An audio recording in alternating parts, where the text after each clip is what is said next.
Good morning. Welcome to The Bright Side. I am Pharmacist Ben, and thank you for joining us.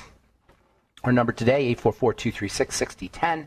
If you have questions, comments, success stories you'd like to share, if you just want to contribute to the conversation, we want to hear from you. We love hearing from you on The Bright Side. 844-236-6010 is our number. We'll be talking to Dave Corbin at the bottom of the hour. Dave is a motivational speaker and author of multiple books.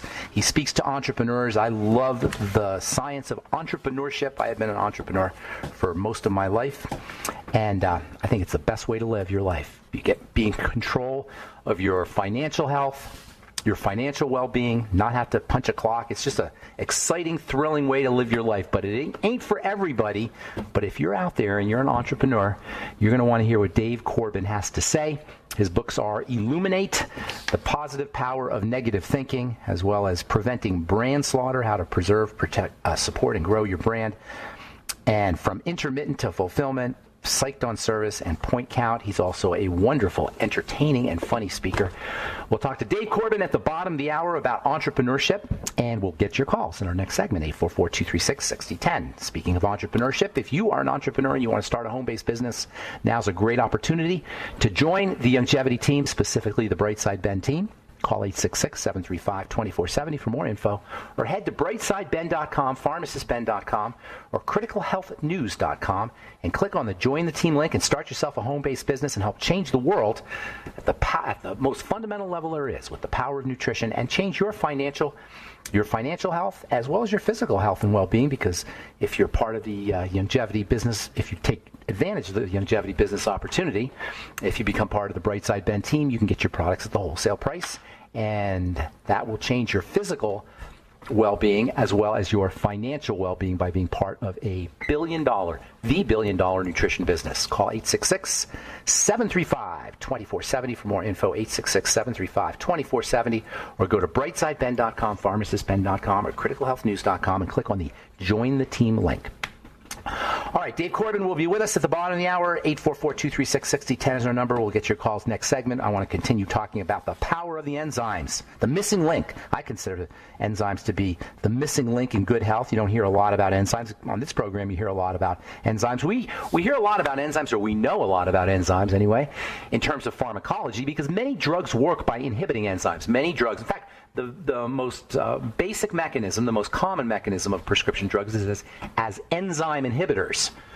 No surprise that one of the most common mechanisms of poisons and venoms is enzyme inhibition. Blocking enzyme chemistry is a fundamental mechanism of action of prescription drugs, and it's a fundamental mechanism of action of poison. And this is one of the reasons why you can just pretty much assume that your prescription drugs are poisons. They block things, they inhibit things, they suppress things. Drugs act mostly at the level, not all drugs, there are a few that don't, but most drugs work at the level of enzymes. They suppress enzyme activity. Vitamins, on the other hand, are coenzymes. They support enzyme activity. Nutrients, the mighty 90 essential nutrients, minerals, support enzyme activity. What's it going to be? You want to support your enzymes, or you want to suppress your enzymes? We understand that enzymes are the biochemical carriers of the life force. That's what enzymes are. They're the biochemical carriers of the life force. Not the vitamins, not the minerals, not the proteins, not the fats. The proteins and the fats and the carbs will just sit there without enzymes. They will not do anything. They have to be interacted with. They have to interact with the life force as carried by the enzymes. The enzymes are the carriers of the life force. If you're on a medication, if you're on multiple medications, what are the long-term effects of chronically suppressing your life force? I can tell you there's no such thing as an illness. I've been doing the health business now since 1981, 40 years. And I can tell you, based on my 40 years of experience, if you count my days in pharmacy school, I can tell you there's no such thing as an illness. There's no such thing as a disease state that does not somehow, on some level, involve suppression of the life force. Drugs suppress the life force. Therefore, drugs equal illness. They're not anti-illness, they're pro-illness by definition. We live in this crazy world where we use medications because we believe, not present company excluded, not people who understand how medicines work, but the average person believes that medicines are somehow going to get them healthy. If you understand that health is about the life force and disease is about suppression of the life force and drugs suppress the life force, you can see that drugs are going to have an ultimate anti-health effect. If you have a dis-ease, whether you're dramatically symptomatic or not, if you're out of ease somehow, just chronically lethargic, for example, you don't even have to have a full-blown symptom. You just feel yucky. You can rest assured that you're suppressing the life force. And understanding this idea of the life force, which has been called chi by ancient people, ki, kundalini, prana, mana, ruach in Hebrew, all of these are various forms for describing the life force that carries us, that carries our biochemistry. We are carried along. Our biochemistry is carried along on the life force. Drugs suppress the life force, period. That's why I couldn't be a pharmacist. I couldn't do regular pharmacy because I couldn't, in good conscience, dispense chemicals that were going to shut down people's lives, life force.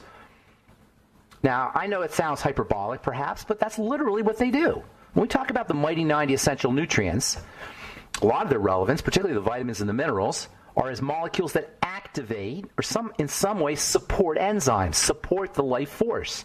The mighty 90 essential nutrients in some fashion support the life force. Pharmacology suppresses the life force. That's all you got to know about the problems with drugs and how you compare drugs to nutrition. Nutrients support the life force, drugs suppress the life force, and I defy anybody who understands anything about pharmacology to deny that or to somehow argue that. Nutrition, that is the mighty 90 essential nutrients, can't be made by the body, and they have to come in from the diet. On the other hand, the enzymes, the carriers of the life force, we can make those. They're not necessarily must-haves. Nonetheless, as we've been talking about for the last couple of weeks, and according to Dr. Edward Howell, we can boost our natural life force. We can boost our carriers of the life force, that is. We can boost our natural enzymes by ingesting them from foods and supplements. The foods, however, if you're going to ingest the foods, if you're going to ingest enzymes by eating foods, the foods have to have the life force in them. That is, the foods have to have enzymes, and these days that hardly ever occurs. The standard American diet is largely based on enzymeless foods, on foods that are depleted of enzymes, foods that are depleted of the life force. And this is what nutritionists mean when they talk about dead food or junk foods. These foods that don't have enzymes, that don't have the life force, they cost us life force. The foods we're eating not only do not provide us with life force, they cost us life force. Our body has to use its precious resources, and that's not just enzymes, that's also vitamins and other minerals, in order to process the food. The food we're eating costs us life. How ironic is that in this crazy mirror world that we're living in? All right, I'm Pharmacist Ben. 844-236-6010 is our number. We'll be back on the bright side right after this.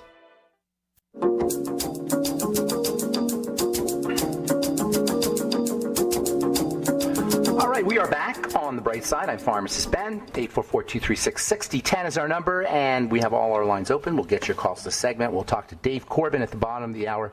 His book is Illuminate, Harnessing the Positive Power of Negative Thinking. Dave is a motivational speaker as well as an author. He's very entertaining and informative. We'll talk to Dave at the bottom of the hour and get your calls to the segment if we have them. 844-236-6010. So we're talking about enzymes, the idea of enzymeless food. Most of the calories that we ingest do not carry enzymes. They do not carry the life force. Basically, they're dead food. In order to process those foods, we have to use our precious nutritional resources as well as our enzyme resources. This is a point that Dr. Edward Howell made back in the 1960s and 1970s. His book, Enzyme Nutrition, is very valuable and very interesting reading. And it came out, I think, in 1980 or 1981. There's lots of things that we do when we process foods, and most of them destroy the enzymes, especially heat. Heat is the great enemy of enzymes. This is the problem with overcooking your food. Some cooking is probably important, or some heat, I should say, is probably important. Prolonged heat over 118 degrees will kill 100% of enzymes, however.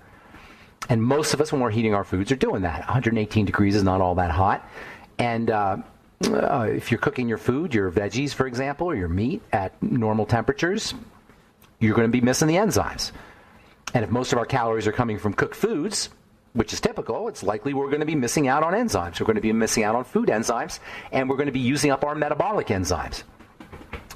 And because of the way conventional medicine, and because of our conventional wisdom's marginalization of enzymes, medicine and the world in general does not appreciate how powerful enzymes are, it's likely that your doctor, even your alternative practitioner, your chiropractor, your dietitian, or your nutritionist is not going to be aware of this concept of enzyme deficiency.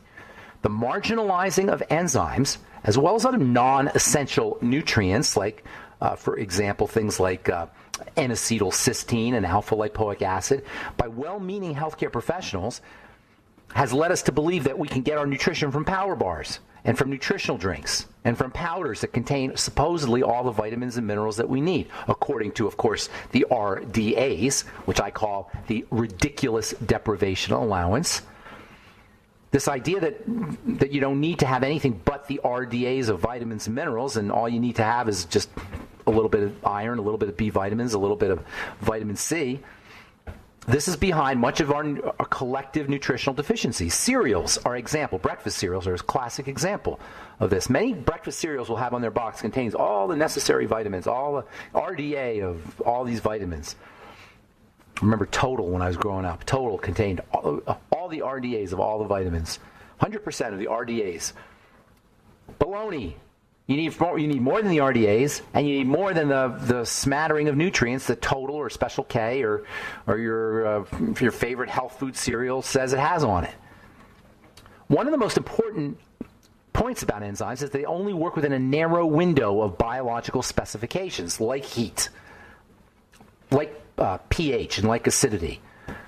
With temperature, first, as you get slightly more heat, enzyme activity increases. As body temperature goes up, enzyme activity increases along with that temperature, and that's why we have fevers. A fever is the body's way of raising the enzyme activity to fight a pathogen, to fight some kind of enemy that's gotten into the body. But ultimately, as heat rises, a point is going to be reached where the molecular structure of your enzymes is going to break down. This is why heating foods can be problematic. Overheating. And it's true, according to evolutionary biologists, that cooking was a great advance in terms of how human beings evolved, especially our brains. It's thought that when we cooked our meat, we liberated valuable amino acids from that protein, from that meat, that made those amino acids more accessible, easier to process by the body, and this is what allowed us to develop a big brain. Human beings are the only animals, obviously, that cook their meat. And it's thought that the human's big brain is associated with, and its associated high energy content, high energy needs, high energy requirements is associated with cooking. And it's also true that cooking meat destroys pathogens, destroys bacteria. But it's also true that when we cook our meat, we destroy the enzymes. And nobody's suggesting that you want to eat your meat raw, and raw meat can also be less valuable from an amino acid bioavailability perspective. It's going to also be prone towards bacterial contamination. Nonetheless, raw meat is loaded with enzymes, and specifically enzymes that pre-digest the meat as it's in the digestive tract, as the meat is sitting in the digestive tract. Just like raw veggies and raw fruits, nature has prepared foods to be self-digesting.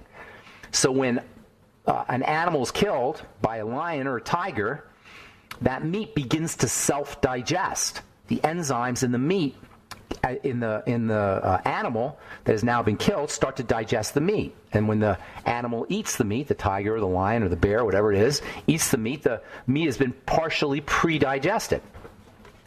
That's true with fruits, and it's true about vegetables. In any case, enzymes are very fragile. That's the point I'm making here. And cooking anything over 130 degrees is going to destroy all of them. Anything over 118 degrees, and you're going to probably start to destroy all your enzymes. But certainly over 130 degrees, which is not all that hot, that's like a rare piece of meat, is going to destroy your enzymes. Then there's the whole pH issue. You all probably heard of this idea of alkalinize or die, the whole idea of pH. Dr. Robert Young, I don't know if he's really a doctor, but Robert Young wrote a book called The pH Miracle. Got a couple books called The pH Miracle. It came out probably in the early 2000s, and all of a sudden everybody was talking about pH. The pH of food. I still hear people talking about the pH of food. We know that the blood has to be slightly alkaline. The blood has to be about pH, it has to be exactly pH of 7.38. It's held very tightly. It's 7.38. Quick review on pH. The pH scale is a way of measuring acid or non-acid. Non-acid is called alkaline. So the pH scale measures acid on one end and alkaline on the other. It goes from 0 to 14. 0 is very, very acid. 14 is very, very non-acid or alkaline. Some people say basic. Alkaline, basic, non-acid. That's all at the high end, the high numbers. Acid is at the low numbers. 7 is neutral. Water is 7. So 0 to 7 is considered acid. 7 to 14 is considered neutral. I'm sorry, 0 to 7 is considered acid. 7 to 14 is considered alkaline. 7 is neutral. Hope that's not too confusing. And slightly alkaline, just to the right of 7, 7.38, is where you want the blood to be, where the blood has to be. If it's 7.37, you don't feel so good. If it's 7.2, you feel really lousy. In fact, if you're sick, you can rest assured that your blood is acidic, so people think, oh, well, I'll just make sure my blood's not acidic and I'll be healthy. No, it's not quite how it works. Yes, it's true that acid is associated with disease, but it's the disease that causes the acid. The body breaking down is what causes the blood to be acidic. Cells are acidic naturally inside of them, and when cells die and they explode, they leak out acid. They spew out acid. They don't leak it, they spew it. Acid is also associated with poor oxygenation, and that, my friends, is the key. If you've ever experienced the burn from lifting weights, you've experienced acid as a result of not enough oxygen. When you lift weights or when you run and you become oxygen, your energy needs over or higher than your oxygen delivery, you start to go into what's called acidosis, lactic acidosis specifically, and that's called the burn. If that happens chronically, you'll end up in the hospital. All right, I'm Pharmacist Ben. Dave Corbin will be with us at the bottom of the hour. Dave Corbin, his book is Illuminate, Harnessing the Power, the Positive Power of Negative Thinking. We'll be back on the bright side right after this.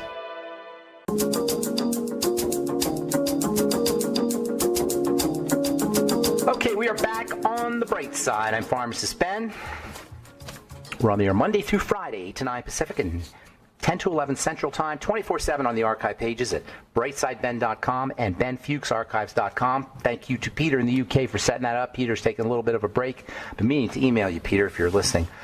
Thank you so much for doing benfuchsarchives.com for so long. You can still get the search engine up at Ben Fuchs Archives, as well as brightsideben.com. We have all 11 plus years of Brightside episodes archived with search engines that you can search if you want to review a subject, or if you miss a program or have a particular subject or particular topic you want to share with someone. The search engine is up at brightsideben.com and benfuchsarchives.com. You can purchase longevity products at brightsideben.com, pharmacistben.com, and criticalhealthnews.com. You can also sign up to join the Brightside Ben team off our websites, brightsideben.com, pharmacistben.com, and criticalhealthnews.com. And don't forget to take a look at our Truth Skin Health products, all formulated by myself in my compounding pharmacy for healing, helping folks heal wounds and prevent post-surgical scarring and scarring from burns and traumas, as well as helping folks take care of eczema and acne and rosacea and various skin health issues. Skin health issues don't seem like they would be that severe or serious, but they can be pretty darn psychologically debilitating. And while we are really focused in our culture on the skin, a lot on the skin, the most important thing you do for your skin is to take care of your nutrition. I always tell people that when they call me up about a skin health issue, or they want to know what products they have to buy. Always got to focus on nutrition first. The skin is the end result of what we, like everything in the body, the skin is the end result of what we put inside the body in terms of foods, in terms of nutrition, in terms of enzymes, as we've been talking about. And if you have a skin health problem, rest assured you have a nutritional problem. And many times, if not most times, when you have a skin health issue, you have a digestive problem as well. So it's not just what you put in your body in terms of nutrition, it's what your body absorbs. Of course, the digestive system is where the nutrition and the supplements get turned into the body, and that's why you got to focus on healthy digestion. And that means digestive enzymes, that means probiotics, that means staying away from problem foods, etc. But between digestion, a good nutritional supplement program, as well as Truth treatment products used topically, nobody has to suffer with a skin health issue, be it eczema, psoriasis, acne, whatever. True Skin Health products are made without preservatives, fragrances, fillers, waxes, emulsifiers, water, silicone, vegetable oil, nothing your skin doesn't need or doesn't want, just 100% active and functional ingredients. And that's why when you use Truth treatments, you use such tiny, tiny doses. I call it pharmaceutical doses. It's like pharmaceutical dosing of topical skincare, because Truth Treatment's topical skincare is like medicine. And that's why we have 1,700 now, and every day we get more, 1,700 4- and 5-star reviews. Check them out at truthreviewed.com, truthreviewed.com, our reviews, and check out our Truth Skin Health products at truthtreatments.com, truthtreatments.com. We are now out of our microcurrent devices. For you guys who are interested in that, we had a microcurrent device. We're sold out of those. And we also have an LED mask, which we sold out. Those will be coming in hopefully in the next few weeks. We'll have more of those.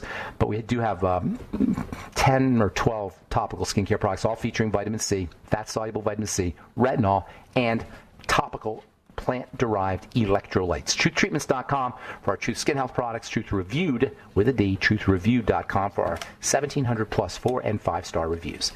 Well, I was hoping to talk to Dave Corbin, but Dave has let us down a little bit, unfortunately. I was so excited because he is just this entertaining ball of energy. And he's very inspirational. I read his book, Illuminate, Harnessing the Positive Power of Negative Thinking. He's got a really interesting spin on negative thinking. And there is a positive side to negativity, just like there's a positive side to stress. You read all the time about the problems associated with stress. I was just reading today, I have this book, where is it here? About the grim, this is the subtitle of this book here. It's called The Secrets of Longevity, the book. The Grim Reaper exists, and his name is stress. Quote, as you might have noticed, some common threads emerge amongst the various aging theories. Continuing on here, that phenomena is stress. Stress gets a bad rap, but you can use stress. Stress can be leveraged. Psychological stress can be leveraged, the stress in our lives can be leveraged, and the stress in our bodies can be leveraged, because as it turns out, via the miracle of adaptation, the evolutionary miracle of adaptation, the body adapts to stress. It gets bigger and stronger and better and more resilient when we're under stress. When you stress your brain, you get more neural connections. When you stress your muscles, you get hypertrophy, you get bigger muscles. When you stress your adrenal glands, you get an adrenal system that is more functional. But that stress has to occur within a context of rest and nutrition.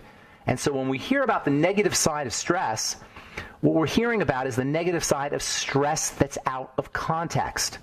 That's stress that's hanging by itself. Stress within a context of nutrition and within a context of rest, that is with nutrition and rest, I call it exarrest. That is stress with rest, you get maximum growth. In fact, the biochemistry that's associated with stress, we talked about lactic acid before we went to break, how when muscles are deprived of the oxygen that they need to move, they will go into a secondary form of energy production called anaerobic respiration. Aerobic respiration is energy production with oxygen. Anaerobic respiration is energy production without oxygen. It's not as efficient, and you don't get as much energy out of it. But the signals that are sent from anaerobic respiration make the body stronger. That's why you feel the burn. That's why when you're working out, you want to work out to the point of exhaustion, or you want to work out to the point where you feel the burn. A lot of times people tell me, oh, I exercise, I walk around the block. We walk 2 miles in the park. That's not exercise. Not that it's bad, but that's not exercise. Taking a walk around the block or taking a 2-mile walk in the park is not exercise. It's good for you. I'm not saying it's not good for you. You'll improve your circulation. You'll improve your lymphatic system, the movement of toxins. All of that's great, but you're not exercising by definition. Exercising means stress, and most of us don't want that because the human body doesn't like to feel the burn. The human body doesn't like to go into oxygen deprivation. Nonetheless, that's where growth occurs. And that's not just true physiologically, it's true psychologically. The human body doesn't like to go into psychological stress. But if the human brain goes into psychological stress, if our brains go into psychological stress within a context of rest and nutrition, and by the way, brain nutrition doesn't just mean vitamins and minerals. Brain nutrition also means information. Information is brain nutrition. So if you go into psychological stress, but you have enough rest and you have enough brain nutrition, both supplementally, both chemically and information-wise, you will have more neural connections. You will develop better brain health. This is how you keep your brain young when you get old.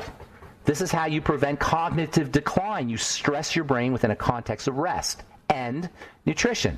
That means nutrition through your mouth, and it means nutrition through your eyes and your senses. Information nutrition. This is why if you want to keep your brain healthy as you get older, read different books. Study a different language. Study history, travel, play a musical instrument. Challenge your brain. Stress your brain. Provide it with a context of information, nutrition, and rest, and you won't have to deal with cognitive decline issues as you get older. All right, I'm Pharmacist Ben. We'll take your calls if we have them, 844-236-6010, and be back on the bright side right after this.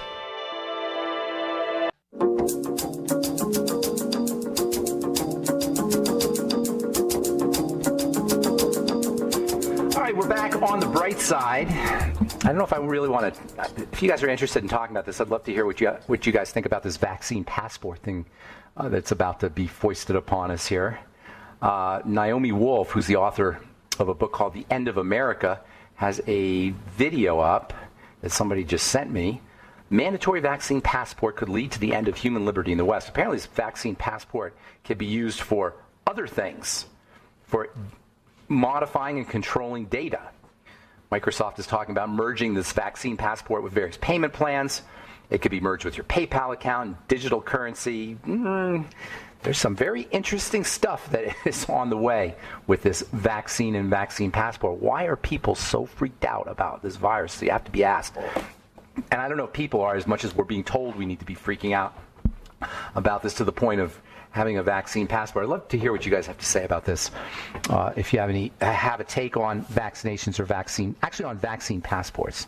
What do you guys think of this vaccine passport issue? 844-236-6010 is our number. I want to read a story and then we'll get your calls here in just a sec, so hang on if you're on hold. Read yesterday about the gut microbiome. You know, you have a gut microbiome. We talk about the microbiome a lot. The microbiome is the universe of fungus that lives in the intestine. Yes, we have fungus that lives in our intestine, as well as viruses that live normally in our intestine, along with the bacteria and the microbiome. Well, it turns out that new research in mice is pointing to a significant role for fungi in the intestine as far as our food choices go. It turns out that the microbiome influences our food choices, and not only that, but the microbiome, that is the fungus in the bacteria in the intestine, influence or affect how we metabolize our foods, especially processed foods. This is one of the reasons why people get nail fungus, is because of how the microbiome metabolizes processed foods, especially sugar. Dr. William Crook talked about this quite a few years ago, and we discussed it at length in the past, over the past, I think beginning of the year, we were talking about the microbiome and fungus and processed foods. Well, it turns out that the microbiome specifically digests and metabolizes processed foods in a way that will help, or that encourages the production of various excretory fungi, particularly in the nails that are excreted in the nails. This is where nail fungus comes from. How do you deal with a nail fungus or the microbiome if it's out of whack? Get yourself on a good probiotic supplement, like the Nightly Essence from Longevity. Make sure you're using apple cider vinegar with your meals. And most importantly, limit or hopefully completely eliminate your ingestion of processed foods, particularly processed carbohydrates. All right, I'll read one more story and then we'll get your calls here. Link identified between dietary selenium and outcome of COVID-19 disease. An international team of researchers has identified a link between the COVID-19 cure rate and selenium status. This is an article that was published in the American Journal of Clinical Nutrition. Researchers found that there is a link between selenium levels in the body and cure and death rates of those with COVID-19. This occurred in China. Researchers found that the COVID-19 cure rate was significantly associated with selenium status as measured by the amount of selenium in hair. Selenium is one of the all-time great underappreciated immune-boosting nutrients. Selenium by itself is antiviral for folks who are dealing with a herpes infection, to get cold sores, as well as for people who are having issues with or want to protect against COVID or any kind of viral infection. Selenium is an activator of the glutathione molecule, the famous glutathione molecule, which is the body's primary antioxidant. All right, let's go to the phones. 844-236-6010. Say good morning to Dorium. What's up, Dorium? How you doing, buddy? Hi, good morning. I was just calling regarding a friend with a stomach tumor, and oh no, I'm sorry. He went to check it out to see if it's cancerous. That's one of my. I have something else to ask. Actually. What did they find out? Or he's still waiting to find out? He went today. He's waiting to find out. All right. So what you want my help with anything? Yes, I wanted to ask regarding the fecal transplant. Yes. How often one can do that, and what are the long-term repercussions as a result? Are you talking in general, or are you talking for your friend? Generally.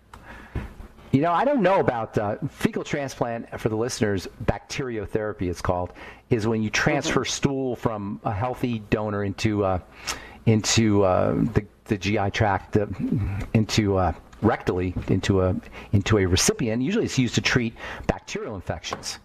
I don't know that I would do it a lot. I don't know really. To tell you the truth, I don't know much about it. I've never talked to anybody who's done any fecal transplantation. Or do you know anybody who's done it? Well, I heard that guy that was talking about the leptins one time, talking about that. Dr. Yeah, I don't know much about fecal. Does he talk about that? I believe I overheard him talking about that one time. I believe he talks about it for the microbiome, though, right? Yeah. Yeah, so that's how I know of it. It's a way of readjusting the microbiome for folks who have been on antibiotics for a long period of time and are having digestive problems for chronic antibiotic therapy. I don't think you do it. I don't think you do fecal transplants routinely. I think you do it just once, from what I understand. I could be wrong on that because I don't know a lot about it. It's usually used for treating Clostridium infections for people who have long-standing problems. But I don't know anything about the frequency of it. But I've heard good things about it. And it does make sense, as gross as it is. It does kind of have like an ick factor going on. Yeah. But, that's all about the microbiome. The microbiome is so underappreciated, although, present company excluded because you guys are listening to this program, so you probably know about it. But the average person still doesn't understand how fundamental the microbiome is and how critical the link is between a good microbiome and a healthy body and a poor microbiome and overall disease. We always talk about the importance of digestive health and intestinal health. Well, intestinal health and digestive health is largely dependent on the microbiome.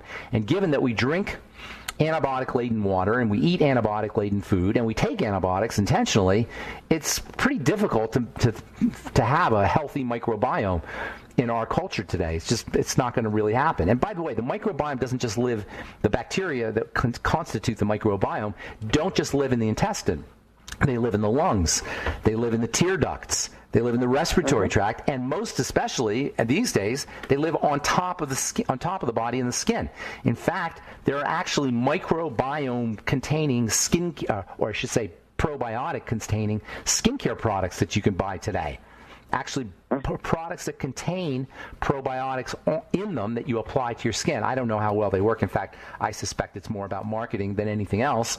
Nonetheless, it's gotten to the point where so many people now know about the microbiome that it's entered into the common vernacular in the zeitgeist so effectively and so pervasively that now these things are in topical skincare, although most people still do not recognize the importance of the microbiome when it comes to how healthy or not healthy we are. So I can't answer your question about fecal transplants. I have heard as disgusting as it sounds, I have heard some really good things about it. In fact, I do have a guest that I'm trying to get on who has written a book on fecal transplantation, and she's very big on it. Okay. Does that help you, Dorian? Why don't you go get one and let us know how it works for you? I'm a little skeptical and scared. No, you don't have to be scared about it. It does sound a little gross, but the idea, the concept of it is you're putting healthy bacteria into your intestine rectally, and you're boosting your own gut flora, strengthening your gut against infections, and particularly if you're dealing with this Clostridium infections, it's got some good research behind it. So if you do end up doing a fecal transplant, Dorian, please let us know how it works. Where do the healthy donors come from, though? That's a very good question, Dorian. How do you get healthy donors? Yeah, I'm not sure about that. I'll have to look that up. I actually never thought about it. How do you accumulate the feces? I don't know how they do that. That's a good question. Thanks for bringing that up. Thank you. Now I have something to think about today. Thank you, Dorian. All right, let me see if we get one more call in here. Somebody's calling me right now. What's up? Unidentified caller. How you doing? You have him? Who is this? Kevin. Where you been, Kevin? Kevin Peterson. The connection is really terrible, and we have to go anyway. Hey, Kevin, call me later today if you want to Skype. I don't know if you can hear me. We have a bad connection, Kevin, and we're out of time. Send me a Skype sometime. All right, that's it for now. And thanks for listening to The Bright Side. I am Pharmacist Ben. Please check out our websites, brightsideben.com, pharmacistben.com, and criticalhealthnews.com for the longevity products. And Truth Skin Health products can be had at truthtreatments.com, truthtreatments.com. Thanks for listening to The Bright Side. Have yourselves a wonderful, beautiful, awesome, spectacular day. We'll talk to you later, folks. Bye for now.